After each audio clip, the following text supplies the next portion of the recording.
شرب منه فليس مني ومن لم يطعمه فإنه مني إلا من اختلف خلطة بيده فشربوا منه إلا قليلا منهم فلما جاوزه هو والذين آمنوا معه قالوا لا طاقة لنا اليوم بجالوت وجنوده قال الذين يظنون أنهم ملاقو الله كم من فئة قليلة غلبت فئة كثيرة بإذن الله صدق الله العظيم. وقال الله تعالى في شأن نبيه إن الله وملائكته يصلون على النبي يا أيها الذين آمنوا صلوا عليه وسلموا تسليما. اللهم صل على سيدنا محمد وعلى آله وصحبه أفضل صلواتك وعدد معلوماتك وبارك وسلم. محترم حاضرین معزز سامعین السلام علیکم ورحمۃ اللہ وبرکاتہ. سورہ بقرہ دوسرے پارے کا یہ آخری رکوع. اس سے پہلے کی آیتوں میں طالوت اور حضرت داؤد علیہ السلام کے متعلق طالوت جن کو ایک اہل اسلام کا بنی اسرائیل میں گورنر بنایا گیا تھا اور ان کے مقابلے کافر تھا جس کا نام جالوت اور وہ بڑا ظالم تھا. اس سے مقابلے کے لیے اس سے لڑائی کے لیے بنی اسرائیل کی حفاظت میں خاطر اس زمانے کے نبی حضرت شمعون یا شمعون علیہ السلام نے مقرر فرمایا تھا کہ یہ مسلمانوں کی کمانڈنگ کریں گے اور ان کے لشکر کو لے کر چلیں گے. تو واقعہ جو تفصیل تھی وہ بیان کر دیا گیا تھا. آج اس کی آیت پاک کا ترجمہ اور مزید کو تفصیلات انشاءاللہ تعالیٰ کی مشاہدات کی جائیں گے. رب تبارک و تعالیٰ نے فرمایا فلما فصل طالوت بالجنود کہ طالوت جب لشکر کو لے کر نکل پڑے اپنے مقام سے واپس آگے گئے قال ان اللہ مبتلیکم بنہر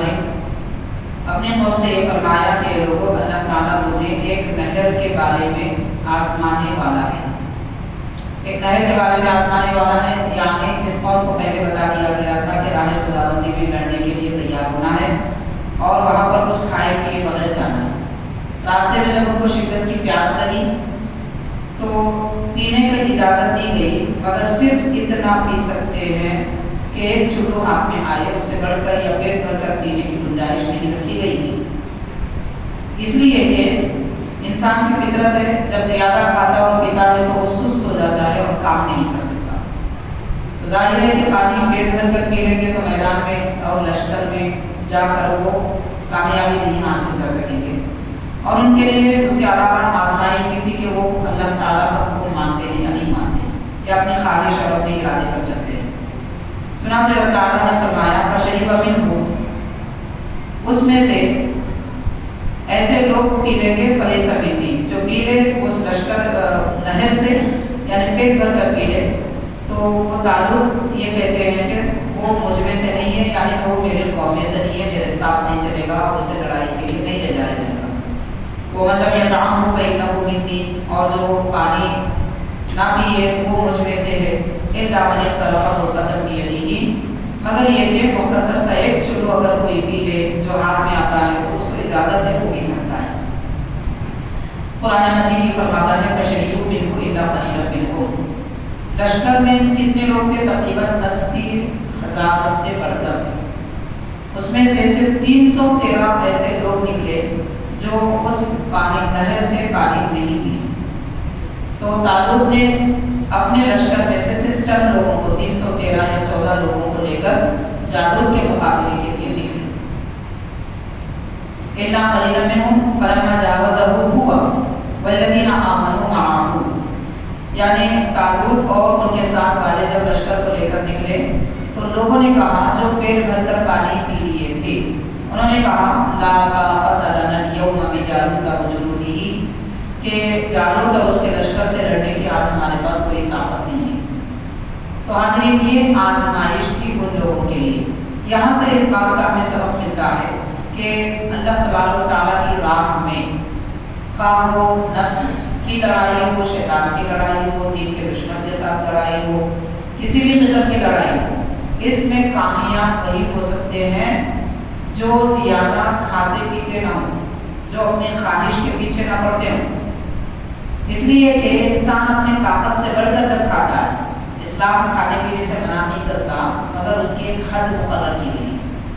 تو اس سے بڑھ کر جب کوئی آپ نے کھا لیتا ہے پی لیتا ہے تو اس کے پاس نفس سے مقابلے کی طاقت رہتی ہے، نہ وہ اپنے ارادے پر قابو پا سکتا ہے۔ تو یہاں وہ لوگ ناکام ہو گئے۔ قال الذين يظنون انهم ملاقو الله، جن لوگوں کو اللہ تعالیٰ کی ذات پر یقین تھا کہ وہ اللہ تعالیٰ سے ملیں گے، یعنی مرنے کے بعد یا میدان جنگ میں اگر شہادت پا جائیں تو بھی اللہ تعالیٰ سے ملیں گے، تو ایسے لوگوں نے کہا، کیا کہا؟ کم من فئۃ قلیلۃ غلبت فئۃ کثیرۃ بإذن اللہ، یعنی کتنے ہی ایسی جماعتیں ہیں جو اللہ تعالیٰ کے حکم سے بڑی بڑی جماعتوں پر غالب آ گئی۔ حالانکہ دین اسلام کی ایک عظیم اور بڑی تاریخ ہے، اس تاریخ کو اگر دیکھا جائے تو اکثر یہی دیکھا گیا ہے اور اکثر جگہ یہی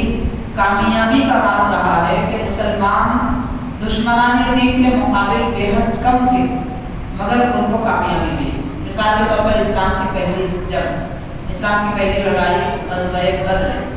تو بدر میں ایک جانب 1000 مشرکین تھے، تو بدر میں مسلمانوں کی طرف سے 313 یا 314 صحابہ کرام تھے، اور مشرکین کے پاس مہینے بھر کا کھانا پینا غلہ وغیرہ موجود تھا، ایمان والوں کے پاس مسلمانوں کے پاس 3 دن کا غلہ بھی نہیں تھا، اور مشرکین کے پاس ہر ایک کے پاس 2-2 3-3 سواریاں تھیں، اور مسلمانوں کے پاس ایک سواری پر 3 لوگ سوار ہوتے تھے۔ یہ اسلام کی پہلی جنگ، پہلی لڑائی ہے، حتیٰ کہ حضور نبی کریم صلی اللہ علیہ وسلم کی جو سواری ہے اس سواری پر حضور پاک صلی اللہ علیہ وسلم اپنے ساتھ 2 صحابہ کرام کو سوار کرتے تھے۔ اس میں طریقہ یہ تھا کہ تینوں ایک ساتھ سوار نہیں ہوتے تھے، کبھی 2 کبھی 1 سوار ہوتے تو باقی 2 یا 1 پیدل چلتے، اور کلومیٹر وغیرہ اس کے مقرر کی 1 میل 2 میل، اس کے بعد پھر دوسرے سواری بدلتے تھے۔ اس طریقے سے صحابہ کرام نے نہ ان کے پاس ہتھیار تھے اور نہ ان کے پاس سواریاں تھیں، نہ کھانے پینے کی اشیاء تھی، نہ کسی قسم کی سہولت۔ یہ تمام سہولتیں نہ ہونے کے باوجود انہوں نے دین اسلام کو فوقیت دی، اللہ کے حکم کو فوقیت دی، بھوکے رہے پیاسے رہے، یہاں تک بیان کیا جاتا ہے کہ ایک کھجور کا ٹکڑا اگر مل جاتا تو 4-4 5-5 صحابہ کرام اس کو توڑ کر کھا لیا کرتے تھے، اور 3 دن تک پھر ان کو دوبارہ کھانے کو کھجور بھی نہیں ملتا۔ اس کیفیت کے ساتھ ان بزرگوں نے زندگی گزاری ہے، تبھی تو اسلام ترقیوں پر تھا، دین کا نام سن کر دین کے دشمن کام چاہتے تھے، کسی کو کچھ بولنے کی ہمت نہیں ہوتی تھی۔ اور آج اس دور میں ہماری قوم کا حال یہ ہے کہ بزدلی عام ہو چکی ہے، ڈر خوف زیادہ ہو چکا ہے، دین سے دوری زیادہ ہو چکی ہے، اور سمجھ بوجھ عقل مندی سے لوگ کام نہیں کرتے، شریعت سے دور ہو چکے ہیں۔ نبی پاک صلی اللہ علیہ وسلم کی محبت لوگوں کے دلوں میں ختم ہو چکی ہے، یا باقی ہے تو بالکل مختصر طور پر۔ تو ایسی کیفیتیں ہیں جس کی وجہ سے مسلمان ناکامی کا منہ دیکھ رہے ہیں اور ذلت کا سامنا کر رہے ہیں۔ تو یہ کتنی چھوٹی جماعتیں ہیں مگر بڑی بڑی جماعتوں پر غالب آ گئی۔ 313 مسلمان 1000 مشرکین پر غالب آ گئے، اپنی کامیابی میں گئے۔ یہ غزوہ بدر کی بات تھی، اس کے ساتھ غزوہ احد کی بات تھی، دین اسلام کی دوسری جنگ۔ اس میں 1000 مسلمان تھے تو 3000 مشرکین تھے۔ اس وقت بھی اللہ تعالیٰ نے اہل اسلام کو کامیابی عطا فرمائی، اور ایسے کئی ایک واقعات معجم کبیر طبرانی وغیرہ میں ہمیں احادیث پاک کی کتابوں میں ملتے ہیں کہ حضرت خالد بن ولید رضی اللہ تعالیٰ عنہ جنرل تھے لشکر اسلام کے، سیف اللہ آپ کا لقب تھا، حضور پاک صلی اللہ علیہ وسلم نے آپ کا لقب سیف اللہ رکھا۔ آپ کی خواہش تھی کہ میدان جنگ میں شہادت پاؤں، لیکن آپ کا وصال ہوا تو بستر پر ہوا۔ تو حضرت خالد رضی اللہ تعالیٰ عنہ کی زندگی سے پتہ چلتا ہے کہ آدمی کتنے میدانوں میں کیوں نہ کود پڑے، موت جب لکھی ہوئی تبھی آتی، میدان جنگ میں جانے سے موت نہیں آتی، موت تو جب لکھی ہوئی تبھی آتی۔ حضرت خالد رضی اللہ تعالیٰ عنہ کی تمنا تھی کہ شہادت پائیں، لیکن اللہ تعالیٰ نے آپ کو شہادت نہیں دی، اس لیے کہ علماء کرام بیان فرماتے ہیں حضور پاک صلی اللہ علیہ وسلم نے حضرت خالد کا لقب سیف اللہ رکھا، اللہ کی تلوار، اگر وہ میدان جنگ میں شہید کر دیے جاتے تو زمانہ یہ کہتا، لوگ یہ کہتے اللہ کی تلوار ٹوٹ گئی۔ یہ ممکن نہیں ہے کہ اللہ کی تلوار ٹوٹ جائے، اسی لیے اللہ تعالیٰ نے آپ کو شہادت دی۔ بہرحال حاضرین کرام، حضرت خالد بن ولید رضی اللہ تعالیٰ کے متعلق روایت میں آتا ہے کہ ایک مرتبہ ایسا ہوا کہ بڑے لشکر کے ساتھ عیسائیوں کے مقابلہ ہوتا تھا عجم کے علاقوں میں، اور وہ لشکر پھر دکھا کر بھاگنے لگا تو حضرت خالد رضی اللہ تعالیٰ عنہ صرف 50 صحابہ کرام کو لے کر وہ لشکر کے پیچھے دوڑنے لگے، اور ان کی تعداد تقریباً 5 سے 6 لاکھ کے لگ بھگ تھی۔ 5 سے 6 لاکھ والے لشکر کو صرف 50 صحابہ کرام نے بھگا دیا میدان سے، اور جب پیچھا کرتے کرتے آپ ان کے اپنے لشکر سے دور پہنچ گئے تو عیسائیوں کے لشکر نے چال بازی کی، درمیان میں آپ کو لا کر اطراف سے لے گئی۔ تو اب تقریباً 50,000 عیسائیوں کا لشکر تھا اور 50 صحابہ کرام تھے۔ تو حضرت خالد بن ولید رضی اللہ تعالیٰ عنہ اپنے ساتھیوں سے فرماتے ہیں کہ اے لوگوں، نعرہ لگا، نبی پاک رحمۃ اللہ علیہ صلی اللہ علیہ وسلم سے مدد مانگو۔ تو اس وقت مدد کے جو کلمات صحابہ کرام کی زبان پر تھے، یہ کب کی بات ہے؟ حضرت عمر رضی اللہ تعالیٰ عنہ کے دور کی بات ہے۔ تو ان کے زبان پر جو کلمات تھے،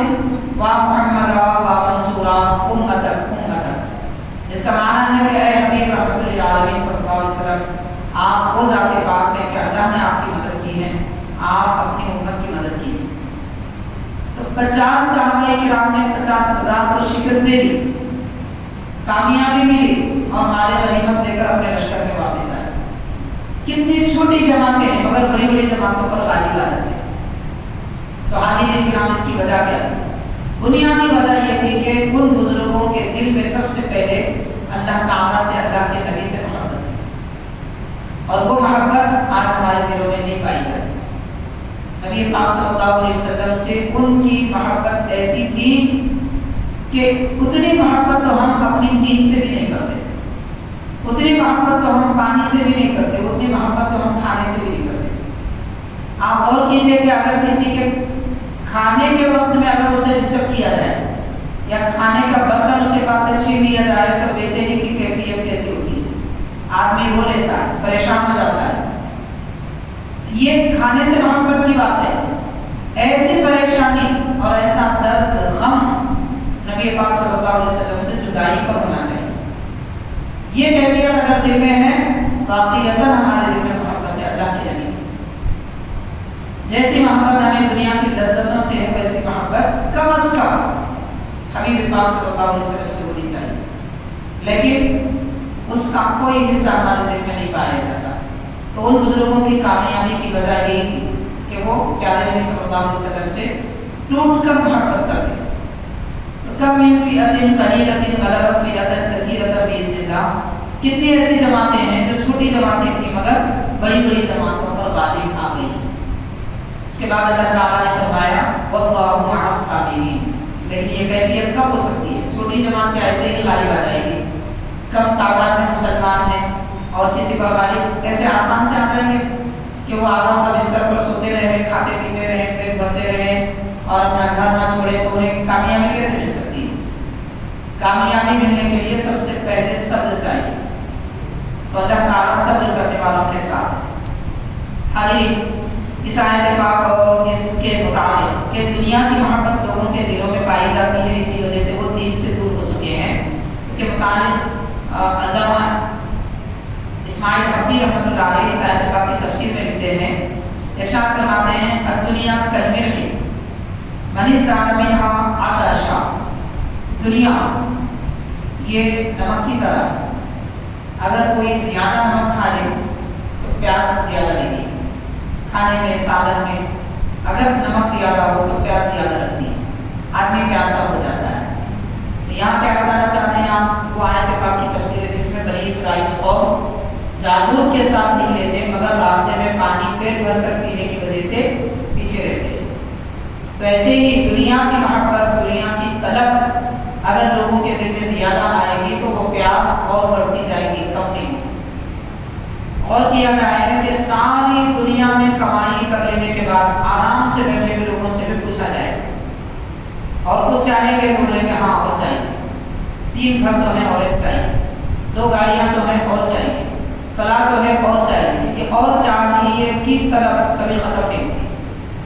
کیونکہ دنیا کا طلبگار نمک کھانے والی کی طرح ہے، جیسے نمک کھانے کی وجہ سے پیاس لگتی ہے، دنیا کی طرف سے بھی اس کی پیاس اور بڑھ جاتی ہے۔ یہ علامہ اسماعیل نقوی رحمۃ اللہ علیہ فرما رہے ہیں، اور ایک حدیث پاک میں آپ نے نقل فرمائی، لو ان لابن آدم وادیین من ذهب لا لابتغى الیہما ثلاثا، ارشاد فرمایا حضرت پاک صلی اللہ علیہ وسلم نے، اگر ابن آدم کو یعنی انسان کو چاندی کے سونے کے 2 پہاڑ دے دیے جائیں، 2 وادیاں، یعنی پہاڑوں کے درمیان رہنے والا کھلا میدان، اس میں سونا پڑا ہوا، ایسے 2 وادیاں بھی اگر کسی انسان کو دیے جائیں تو وہ تیسرے کی طرف کرے گا، کہنے کا دل میں ارادہ ہوگا کاش اور مل جاتا۔ یہی تو انسان کی خواہش ہے جو کبھی ختم نہیں ہوتی، اور حضور پاک صلی اللہ علیہ وسلم نے فرمایا فلا یملأ جوف ابن آدم الا التراب، انسان کا پیٹ صرف مٹی بھر سکتی ہے، کوئی اور نہیں بھر سکتی، یعنی جب تک زندہ ہے تب تک اس کا پیٹ نہیں بھرے گا، جب مرے گا تو قبر کی مٹی منہ میں ڈال دی جائے گی تبھی اس کا پیٹ بھرے گا۔ تو جب تک زندہ ہے انسان کی خواہش پوری ہونے والی نہیں ہے، اسی لیے انسان کو چاہیے کہ وہ خواہش پوری کرنے کی فکر نہ کرے، اپنی ضرورت پوری کرنے کی فکر کرے۔ ضرورت تو تھوڑی چیز سے بھی پوری ہو جاتی ہے، لیکن خواہش ساری دنیا میں جائے تو بھی پوری نہیں ہوتی۔ وَيَتُوبُ اللَّهُ عَلَىٰ مَن تَابَ، اور جو آدمی توبہ کرے اللہ کے دربار میں، اللہ تعالیٰ اس کی توبہ کو قبول فرما لیتا ہے۔ حضرین کرام، توبہ اور انسان وغیرہ کے خواہشات کے متعلق یہ بھی بیان کیا گیا۔ حضور نبی کریم صلی اللہ علیہ وسلم نے حضرت ابو ہریرہ رضی اللہ تعالیٰ عنہ کو وصیت فرمائی، اتنی پیاری حدیث شریف ہے ماشاءاللہ، غالباً یہ آخری زمانے کے لوگوں کے لیے رکھی گئی، جو ان لوگوں کے لیے جو اس زمانے میں نیک ہوں، پرہیزگار۔ نبی پاک صلی اللہ علیہ وسلم نے حضرت ابو ہریرہ رضی اللہ عنہ سے فرمایا کہ اے ابو ہریرہ، جب لوگ پریشان ہو جائیں گے تو ایک ایسی قوم ہے وہ قیامت کے دن بھی پریشان نہیں ہوگی، اور جب لوگ قیامت کے دن دوزخ سے بچنے کے لیے امان طلب کریں گے، سلامتی طلب کریں گے، لیکن کچھ ایسے بھی لوگ ہیں جو اس دن بھی نہیں ڈریں گے، ان کو خوف نہیں ہوگا۔ تو حضرت ابو ہریرہ سے کہا نے عرض کیا حضور کو کون ہے؟ آپ ارشاد فرمائیے۔ تو حضور نے فرمایا قوم من امتی فی آخر الزمان،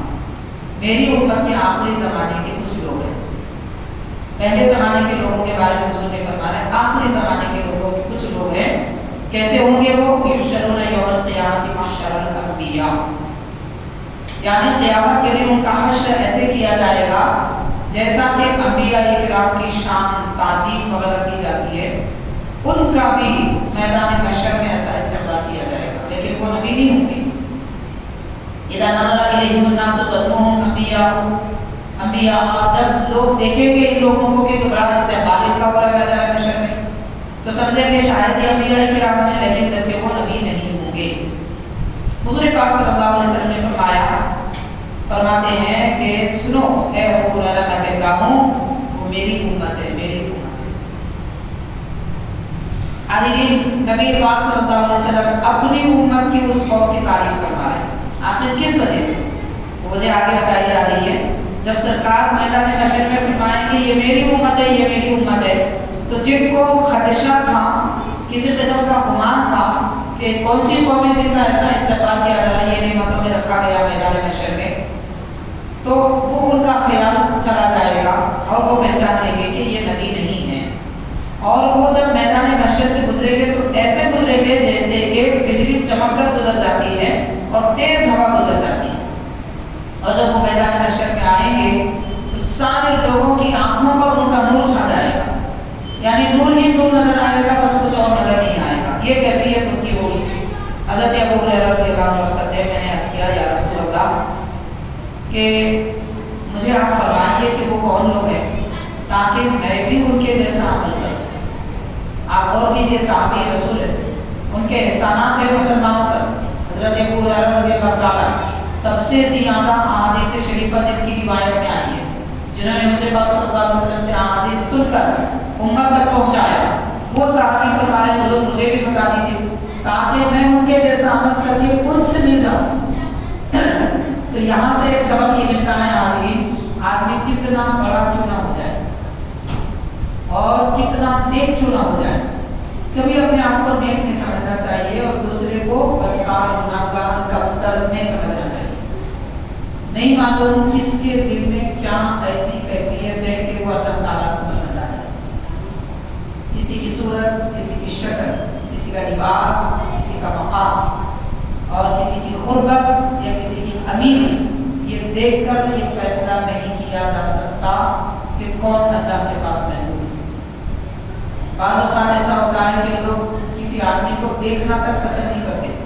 وہ اتنا اونچا مقام رکھتا ہے اللہ تعالیٰ کے پاس کہ دنیا بھر رہ جائے۔ تو بہرحال کتنے بڑے صحابی حضرت ابو ہریرہ رضی اللہ عنہ، لیکن عرض کرتے ہیں حضور مجھے بھی بتا دیجیے میں ایسا عمل کر کے ان لوگوں سے مل جاؤں۔ نبی پاک صلی اللہ علیہ وسلم نے فرمایا اے ابو ہریرہ رکب القوم طریقا صعبا آثر الجوع بعدما اشبعهم الله، کیا عمل ہے ان کے جو ان کو یہ مقام ملا؟ سرکار فرما رہے ہیں ابو ہریرہ ان لوگوں نے مشکل راستے پہ قدم رکھا، تو پتہ چلا فضیلتیں برکتیں آسانیوں سے نہیں مشکلات سے ملتی ہیں۔ تن پروری تن آسانی سے آخرت کی نعمتیں نہیں ملنے والی، مشکلات سے ملتی ہیں۔ حضور فرما رہے ہیں کہ یہ ایسی قوم ہے کہ اللہ تعالیٰ نے ان کے پیٹ بھرنے کا انتظام فرمایا تو بھی انہوں نے بھوکے رہنے کو پسند کیا۔ تو آج کے زمانے میں لوگ یہ سمجھتے ہیں کہ بھائی کھانے پینے کو ہے تو خوب کھا لینا چاہیے، جو نہیں ہے وہ تڑپتے رہے۔ ایسی کیفیت یہ فکر مسلمان کی نہیں ہوتی۔ حضور پاک صلی اللہ علیہ وسلم اللہ نے ان کے پیٹ بھرنے کا انتظام فرمایا تو بھی انہوں نے بھوک کو پسند کیا، اور اللہ تعالیٰ نے ان کے پہنانے کا انتظام کیا لیکن انہوں نے معمولی سے لباس کو پسند کیا۔ بات معمولی سے لباس کی آتی ہے تو آدمی کو ہمیشہ عمدہ لباس نہیں پہننا چاہیے بلکہ اکثر معمولی لباس کو پہن لینا چاہیے، جس کے ذریعے اچھے مالدار اور غریب میں کوئی فرق واضح نہ ہو۔ اس قسم کے لباس میں پہننا چاہیے۔ حضرت سیدنا عمر بن خطاب فاروق اعظم رضی اللہ تعالیٰ جو چادر اوڑھتے تھے اس میں 11 پیوند ہوتے تھے۔ حضرت غریب نواز رضی اللہ تعالیٰ عنہ کے وصال مبارک کے بعد آپ کے جبہ مبارک کو تولا گیا تو 2 کلو کا وزن نکلا۔ وجہ کیا تھی کہ آپ جبہ مبارک جب پھٹ جاتا اس کے اوپر اور ایک کپڑا لگا کے سی دیتے، تو کپڑے پر کپڑا لگا کے سینے کی وجہ سے قمیص مبارک کا وزن 2 کلو ہو چکا۔ اب غور کیجئے، ہند الولی ہے، سلطان ہند ہے، بادشاہ اولیاء ہے، لیکن فقر و فاقہ کو پسند کرنا یہ کیفیت کے ساتھ ہے کہ آپ چاہتے تو کیسی نعمتیں کیسے لباس نہیں پہن سکتے، لیکن آپ نے اختیار کیا فاقہ کشی کو، کیونکہ حضور پاک صلی اللہ علیہ وسلم کو مسکینی پسند ہے، اسی لیے اولیاء اللہ نے بھی مسکینی کو پسند فرمایا۔ تو نبی پاک صلی اللہ علیہ وسلم نے فرمایا اور وہ ایسے بندے ہیں کہ اللہ تعالیٰ نے ان کے پیاسے رہنے کو، ان کے پینے کا انتظام کیا مگر انہوں نے پیاسے رہنے کو پسند کیا۔ یہ سب کیوں کیا؟ کیا وجہ تھی؟ کاروبار میں مصروفیت کی وجہ سے، کہیں دور رہنے کی وجہ سے، یا کیا وجہ تھی؟ تو فرماتے ہیں پیارے آقا صلی اللہ علیہ وسلم ترکوا ذلک وجاء ما عند اللہ، ان لوگوں نے یہ ساری نعمتیں صرف اس لیے چھوڑی کہ اللہ تعالیٰ کے پاس جو نعمت ہے اسے چھوڑ کر وہ نعمت کو پا لیں۔ دنیا کی نعمتیں چھوڑنے سے آخرت کی نعمتیں ملتی ہیں، دنیا کی نعمتیں اور خواہشیں ترک کرنے سے آخرت کی خواہشیں پوری ہوتی ہیں۔ یہ پیارے آقا صلی اللہ علیہ وسلم ارشاد فرما رہے ہیں، فرماتے ہیں طوبیٰ لہم، ان کے لیے خوشخبری ہے ان اللہ جمع بینی و بینہم، کہ وہ میری امت کے افراد اگرچہ کہ آخری زمانے میں آئیں گے لیکن اللہ تعالیٰ انہیں میرے ساتھ جنت میں رکھے گا۔ تو نبی پاک صلی اللہ علیہ وسلم کی انتہائی قربت جنت میں جن امتیوں کو حاصل ہونے والی ہے ان کے لیے ترک خواہشات بنیاد ہے، خواہشوں کو ترک کرنا اصل بنیاد۔ حاضرین مسلمان اگر اس شیوے پر عمل کر لیں، اس عادت پر عمل کر لیں تو ماشاءاللہ وہ کامیاب ہے۔ تو بہرحال ایک نہر پار کرنے سے پہلے بنی اسرائیل کی قوم نے پانی پر صبر نہیں کیا، بلکہ پی گئے، اتنا پی گئے کہ پیٹ بھر گیا تو آگے نہ بڑھ سکے، نتیجے میں نیکیوں سے محروم رہے۔ حاضرین یہاں سے اس بات کا بھی پتہ چلتا ہے کہ آدمی جب اپنی خواہش پوری کرنے میں لگ جاتا ہے تو وہ اللہ تعالیٰ کی قربت نہیں پا سکتا، اللہ تعالیٰ کی قربت نہیں پا سکتا۔ اس کی ایک مثال میں آپ کو دینا چاہوں گا۔ ذکر کیا جاتا ہے کہ حضرت یحییٰ علیہ السلام، پیغمبر حضرت زکریا علیہ السلام کے شہزادے حضرت یحییٰ علیہ السلام ایک مرتبہ کھانا لذیذ تھا تو ایک لقمہ زیادہ کھا لی، جتنا عام طور پر ہوتا تھا اس سے ایک لقمہ زیادہ کھا لی، تو آدھی رات ایسی گزری کہ آپ کو عبادت میں لطف نہیں آیا، مزہ نہیں آیا، دل میں بے چینی میں خرابی، رونے لگے، آنسو بہانے لگے کہ پروردگار مجھ سے خطا ہوگی، غلطی ہوئی، مجھے معاف کرو، عبادتوں کی لذت مجھے عطا ہو۔ بس ایک رات میں کچھ حصہ بغیر لذت کے عبادت چل رہی ہے، سجدے بھی ہے، نماز بھی ہے، رکوع بھی ہے، سب ہے، لیکن نماز میں عبادت میں جو لطف ہے وہ نہیں، اور وہ نبی کا لطف ہم جیسوں کا نہیں، ان کو تو پتہ ہی نہیں ہے نماز میں لطف کیا ہوتا ہے، نماز میں مزہ کیا ہوتا ہے، اس کا تو احساس ہی نہیں ہے۔ اگر ہوتا تو پیارے آقا صلی اللہ علیہ وسلم نے فرمایا اگر نمازی کو معلوم ہوتا کہ وہ نماز کی حالت میں اللہ کے کتنا قریب ہے تو کبھی سلام نہیں کرے گا، اگر اسے احساس ہوتا تو کبھی سلام نہیں کرے گا۔ خیر یہ ہماری اپنی زندگی ہے، وہ تو نبی ہے حضرت یحییٰ علیہ السلام، کائنات میں سب سے افضل، سب سے بہتر ذات پاک ہے، اللہ تعالیٰ سے عرض کرتے ہیں پروردگار مجھے عبادت کی لذت عطا کرو، تو غیر سے ندا آتی ہے کہ اے یحییٰ کھانا لذیذ تھا تو آپ عادت سے بڑھ کر ایک لقمہ کھا لیے، وہ ایک لقمہ جو زیادہ کھائے ہیں وہ پیٹ میں چلا گیا، وہ گڑبڑ کر رہا ہے، اسی کی وجہ سے آپ کو عبادت میں لذت نہیں آئی۔ تو حلال لقمہ ایک عادت سے بڑھ کر کھانے سے جب نمازوں میں عبادتوں میں لطف نہیں آتا، پھر حرام کھانے سے کیسے نماز ہوگی، کیسے لطف آئے گا، کیسے دل لگے گا نمازوں میں، یہ غور کرنے کی بات ہے۔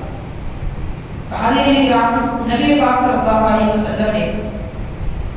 ان آخری زمانے کے لوگوں کے متعلق فرمایا، اس کے بعد ارشاد فرمایا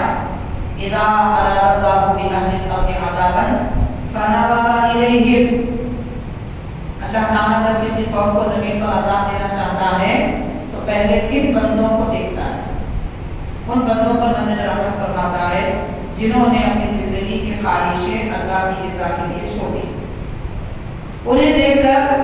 صرف العذاب عنہم، ان سے عذاب پھیر دیتا ہے،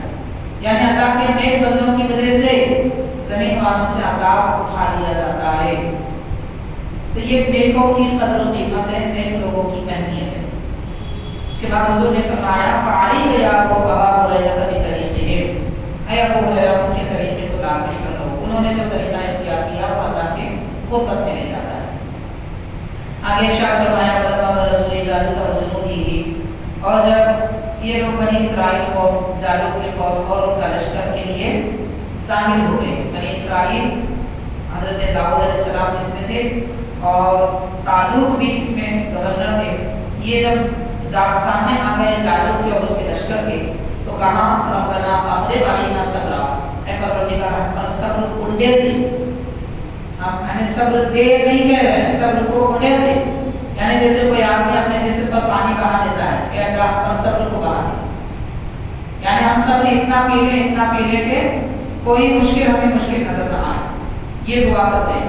وَثَبِّتْ أَقْدَامَنَا، اور ہمارے قدم ثابت رکھ، وَانصُرْنَا عَلَى الْقَوْمِ الْكَافِرِينَ، کافر قوم پر ہمیں مدد عطا فرما۔ حدیث روایت میں لکھا جاتا ہے کہ جالوت جو شخص تھا یہ انتہائی اونچا، بھاری، موٹا تازہ انسان اور بڑا ہی ظالم انسان، اس کی لمبائی کے مطابق آتا ہے کہ تقریباً 1 میل تک اس کا سایہ پڑتا،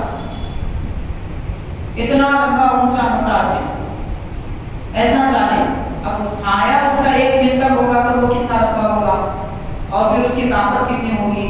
پھر اس سے لڑنے کے لیے بنی اسرائیل کی قوم کیا مانا رکھتی ہے، وہ بھی 313،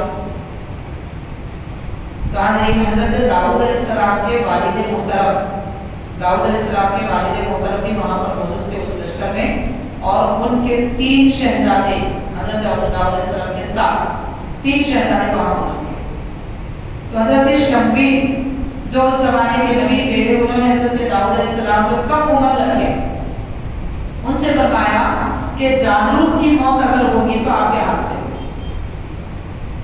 تو حضرت داؤد علیہ السلام کا فن کیا تھا، ہنر کیا تھا؟ آپ کا ہنر یہ تھا کہ آپ کے ہاتھ میں غلیظ ہوتا تھا، غلیظ جیسے پھرا کر پتھر رکھ کے پھرا کے پھینکتے، وہ آپ کے ہاتھ میں ہوتا تھا، جس پہ نشانہ لگاتے نشانہ کبھی چھوٹتا نہیں۔ یہ کیفیت ہے حضرت داؤد علیہ السلام کی۔ اس کے علاوہ آپ کے پاس اور ایک فرق تھا قرآن مجید جس کے مطابق بیان کرتا ہے کہ حضرت داؤد علیہ السلام کے ہاتھ میں لوہا ایسے پگھلا ہوا رہتا تھا جیسے موم پگھل جاتا ہے، اور لوہے سے آپ ہاتھوں سے جنگی لباس بناتے تھے جسے زرا اختر کہتے ہیں، پہننے کا لباس، سر پہ ڈالنے کا جو طریقہ ہوتا ہے جگہوں میں تاکہ کسی کے ہتھیار کا اثر نہ ہو، تو وہ لباس حضرت داؤد علیہ السلام ہاتھ سے بناتے تھے۔ ان 2 باتوں سے یہ بات سمجھ میں آتی ہے کہ مسلمان کو ہمیشہ ہنر مند رہنا چاہیے۔ اسی لیے بڑے لوگ کہتے ہیں یا تو علم حاصل کرو یا ہنر سیکھو، کسی بھی قسم کا ہنر، تو ہی انسان کامیاب رہے گا۔ کچھ بھی نہیں ہے، سب ادھر ادھر کے ہیرا پھیری کے کام کرتے ہیں، جیسا کہ آج کل ایک مثال دینا چاہتا ہوں میں، آج کل کرتے کیا ہے لوگ یہ کرتے ہیں کچھ بھی کرنا نہیں آتا تو زمینوں کے کاروبار میں چلے جاتے ہیں۔ کسی کو عام طور پر جس کو دیکھیے کچھ کاروبار نہیں ہے، کچھ نہیں کر سکتے تو بس یہ کاروبار کریں، یہ ہنر نہیں ہے۔ انسان کے پاس ہنر ایسا ہونا چاہیے، زمانہ کہے کہ ہم کو تمہاری ضرورت ہے، مسلمان ایسا ہونا چاہیے، زمانے کی ضرورت پوری کرنے والا مسلمان، اور جو ہنر جس کے پاس ہے وہ دوسروں کو سکھائے۔ یہی تعلیم اسلام ہم کو عطا فرماتا ہے۔ حضرت داؤد علیہ السلام زرا بختر بھی بناتے تھے، غلیظ بھی چلاتے تھے، تو آپ راستے سے جب گزر رہے تھے تو 3 پتھر آپ کے راستے میں پڑے ہوئے تھے، ایک پتھر اٹھا کر کہنے لگا حضرت داؤد علیہ السلام سے کہ داؤد مجھے اٹھا لو، میں آپ کے کام آؤں گا۔ اور وہ کہتا ہے کہ میں وہ پتھر ہوں کہ حضرت ہارون علیہ السلام دشمن پر حملہ کرنے کے لیے مجھے کو پھینکتے، اور ایک پتھر کہتا ہے حضرت موسیٰ علیہ السلام میرا استعمال کرتے، اور ایک پتھر کہتا ہے کہ اللہ تعالیٰ نے مجھے آپ کے ہاتھ جالوت کی خاتمے کے لیے بنایا ہے، چنانچہ آپ مجھے اٹھائیے۔ میدان میں جب جالوت آیا، اس کے ہیکل کو دیکھ کر، اس کی بڑی کیفیت کو دیکھ کر سب ڈر گئے۔ حضرت داؤد علیہ السلام کم عمر تھے، آپ 3 پتھر کو لے کر آتے تو وہ 3 پتھر پگھل کر ایک ہو جاتے، اور اسے پھرا کر جب آپ پھینکتے ہیں تو سیدھا وہ پتھر جالوت کے پیشانی کو لگتا ہے، اس کا دماغ باہر آ جاتا ہے، سر کی کھوپڑی نکل جاتی ہے، اور وہ پتھر پیچھے رہنے والے تقریباً 40 لوگوں کا خاتمہ کر دیتا ہے، ایک ہی پتھر ایک ہی نشان سے۔ تو یہ کیفیت تھی ہمارے اسلاف کی اور بزرگوں کی۔ حاضرین کرام، حضرت داؤد علیہ السلام نے جالوت کا خاتمہ کر دیا۔ اس کے بعد تفصیلات بہت ساری، اللہ تعالیٰ دوسرے پارے کے آخری آیت میں فرماتا ہے تلک آیات اللہ علیک بالحق، یہ اللہ تعالیٰ کی نشانیاں جو کچھ بیان کی گئی اللہ کی نشانیاں ہیں، ہم حق کے ساتھ میں تمہیں پڑھ کر سناتے ہیں۔ یعنی رب فرما رہے ہیں کہ ہم تمہیں سنا رہے ہیں، بتا رہے ہیں کہ حق کے ساتھ وَإِنَّكَ لَمِنَ الْمُرْسَلِينَ، اللہ فرما رہے ہیں کہ اے نبی ہم گواہی دیتے ہیں کہ آپ ضرور رسولوں میں سے بنا کر بھیجے گئے، اس لیے کہ بنی اسرائیل یہ قوم حضور پاک صلی اللہ علیہ وسلم کا انکار کرتی تھی، پیارے آپ صلی اللہ علیہ وسلم کو نہیں مانتی تھی، تو اللہ تعالیٰ فرما رہا ہے کہ تمہارے بڑوں کے قصے تو بیان کیے جا رہے ہیں، اگر یہ نبی رسول نہیں ہوتے آخری زمانے کے پیارے نبی رحمت للعالمین صلی اللہ علیہ وسلم، تو پھر تمہارے پرانے زمانے کے واقعات کیسے بیان کر سکتے؟ تو قرآن مجید یہ بیان کر رہا ہے کہ قرآن بھی اللہ کا کلام ہونے میں سچا ہے، حضور پاک صلی اللہ علیہ وسلم بھی اللہ کے نبی ہیں اور نبی ہونے میں سچے ہیں۔ یہ 2 پارے الحمدللہ مکمل ہوئے، انشاءاللہ تعالیٰ اگلے نشست کے 30ویں پارے کا آغاز کیا جائے گا۔ اللہ تعالیٰ ہمیں قرآن مجید سمجھنے پڑھنے کی توفیق عطا فرمائے، بزرگان دین کے